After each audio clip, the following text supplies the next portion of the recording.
ठिकाणी पत्रकार मोरीजे आले, आमचे प्रभाकर कांबळे या ठिकाणी उपस्थित आहेत। आमच्या महाराष्ट्राचे नेते अनिल भाई यांच्या वतीने देखील या ठिकाणी शुभेच्छा आणि खास आजचे प्रमुख अतिथी आदरणीय सन्माननीय डॉक्टर प्रवीण शेट्टीजी मी यांना विनंती करतो की आपण या ठिकाणी 2 मिनिटांमध्ये मार्गदर्शन करा। शुभेच्छा द्या। हॅलो, मी एवढं सांगू शकतो, विनोदला आता 17 वर्षापासून ओळखतो। माझी शुभेच्छा आहे की चांगल्याप्रमाणे घडो। धन्यवाद सर।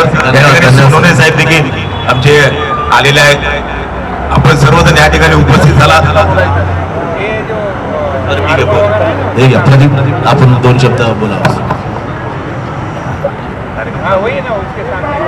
ह्या आजच्या महोत्सवात उपस्थित झालेल्या सर्वांना जय भीम।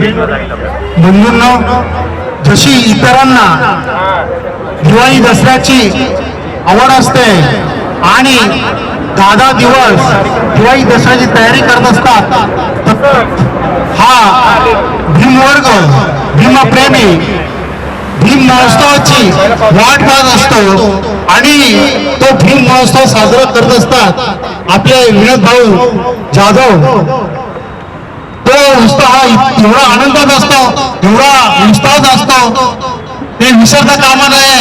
आणि जाधव सर, आपल्या सांगतो की आपण बोललात की जास्तीत जास्त लोकांनी 10 तारखेला यावं, परंतु आपल्याला ह्या भीम सैनिकांना व भीम आंदोलनांना बोलावण्याची आवश्यकताच नाही। टिटोळा, भिवंडी, कुर्ला अत्यंत लांब ठिकाणी विनोद भाऊंचं नाव ऐकून आणि भीम महोत्सवाचं नाव बघून लोक इथे उपस्थित असतात। ग्राउंड कमी पडतो लोकांना, त्यामुळे आपला हा कार्यक्रम भरगच्च उपस्थितीत होणार आहे आणि विनोद भाऊंना भरगच्च अशा हार्दिक शुभेच्छा। पुढील हा महोत्सव अत्यंत आनंदात आणि उत्साहात होईल हीच बुद्धचरणी प्रार्थना करतो। जय भीम।